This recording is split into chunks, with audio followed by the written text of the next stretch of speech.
Welcome back to national academy.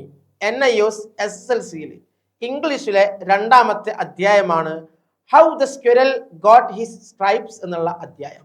അണ്ണാൻക്ക് എങ്ങനെയാണ് പുറത്തുള്ള വരകൾ കിട്ടി എന്നുള്ള അധ്യായമാണ്.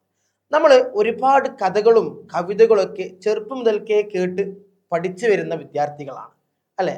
അല്ലെങ്കിൽ നഴ്സറി തലം മുതൽക്ക് തന്നെ നമ്മൾ കഥകൾ കേൾക്കുന്ന പഠിക്കുന്ന വിദ്യാർത്ഥികളാണ്. നമുക്കറിയാം, ഇവിടെ രസകരമായിട്ടുള്ള രാമായണത്തിൽ നിന്നുള്ള ഒരു കഥയാണ് നമുക്ക് പറഞ്ഞു തരുന്നത്. കഥ ഇങ്ങനെയാണ്. രാമൻ കുരങ്ങന്മാരോട് കടലിന് കുറുകെ ഒരു പാലം നിർമ്മിക്കാൻ ആവശ്യപ്പെടുന്നു. കുരങ്ങന്മാർ പാറകളിൽ നിന്നും മലകളിൽ നിന്നൊക്കെ കല്ലുകളൊക്കെ ശേഖരിച്ച് പാലം നിർമ്മിക്കാൻ ശ്രമിക്കുന്നു. ആ ഒരു സമയത്ത് അണ്ണാൻ, ഒരു ചെറിയ അണ്ണാൻ കുഞ്ഞ് ഇവരെ രാമനെ സഹായിക്കാൻ വേണ്ടി തന്നാലാകുന്ന വിധത്തിൽ ചെറിയ ചെറിയ കല്ലുകളും ഒക്കെ കൊണ്ടുപോയി പാലം നിർമ്മിക്കാൻ വേണ്ടി സഹായിക്കുന്നുണ്ട്. ഇത് കണ്ട ഒരു കുരങ്ങന്മാരിൽ ഒരാൾ ആ അണ്ണാനെ എടുത്ത് എറിയുകയാണ്. ആ ഒരു സന്ദർഭത്തിൽ രാമന്റെ പേര് ജപിച്ച് അവസാനം ആ അണ്ണാൻ എത്തിപ്പെടുന്നത് രാമന്റെ കൈകളിൽ തന്നെയായിരുന്നു.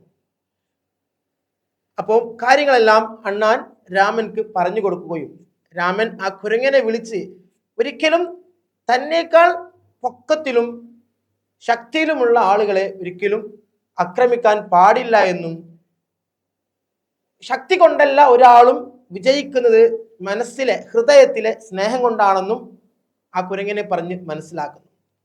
ഇതാണ് നമ്മളുടെ രണ്ടാമത്തെ അധ്യായം എന്ന് പറയുന്നത്. ഇനി ഇതിലുള്ള പ്രധാനപ്പെട്ട ഒന്ന് രണ്ട് ചോദ്യങ്ങളും കൂടി പറഞ്ഞു കഴിഞ്ഞാൽ നമുക്ക് നമ്മുടെ ക്ലാസ് മതിയാക്കാം അല്ലെ? എന്താണ് ചോദ്യം? How did the squirrel justify what he was doing? ആ അണ്ണാൻ എങ്ങനെയാണ് താൻ ചെയ്ത കാര്യങ്ങളെ ന്യായീകരിക്കുന്നത്? എങ്ങനെയാണ് ന്യായീകരിക്കുന്നത്? അണ്ണാനാകുന്ന വിധത്തിൽ രാമനോടുള്ള സ്നേഹം കൊണ്ട് താൻ ചെയ്യുന്ന കാര്യങ്ങളെ ന്യായീകരിക്കുന്നു അല്ലെ? അതുകൊണ്ടാണ് താൻ ആ ബ്രിഡ്ജ് നിർമ്മിക്കാൻ സഹായിക്കുന്നു എന്ന് പറയുന്നുണ്ട്. രണ്ടാമത്തെ ചോദ്യം എന്ന് പറയുന്നത് why did the squirrel want to help the building the bridge?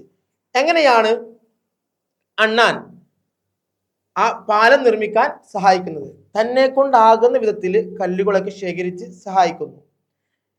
മൂന്നാമത്തെ ക്വസ്റ്റ്യൻ, അണ്ണാൻ എങ്ങനെയാണ് രാമന്റെ കയ്യിൽ വന്നത് അല്ലെ? കുരങ്ങന്മാരിൽ ഒരാൾ ആ അണ്ണാനെ എടുത്ത് വലിച്ചെറിയുന്ന സമയത്ത് രാമന്റെ പേര് ജപിച്ച്, രാമനോടുള്ള സ്നേഹം കാരണത്താൽ രാമന്റെ പേര് ജപിച്ച് അവസാനം രാമന്റെ കയ്യിൽ തന്നെ എത്തിപ്പെടുകയാണ്.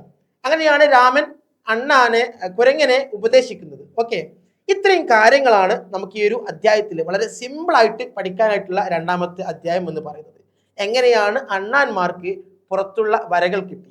How the squirrel got his stripes എന്നുള്ള അധ്യായം വളരെ രസകരമാണ്, എളുപ്പമാണ് പഠിക്കാനും മനസ്സിലാക്കാനും ഒക്കെ. കൂടുതൽ അറിയാനും മനസ്സിലാക്കാനും താല്പര്യമുള്ള വിദ്യാർത്ഥികൾ ഞങ്ങളുടെ നാഷണൽ അക്കാദമിയിൽ ആപ്പിൽ കൂടുതൽ കാര്യങ്ങൾ പറയുന്നുണ്ട്. താല്പര്യമുള്ള വിദ്യാർത്ഥികൾ നാഷണൽ അക്കാദമിയിൽ ജോയിൻ ചെയ്യുക, അഡ്മിഷൻ ഉറപ്പുവരുത്തുക. താങ്ക്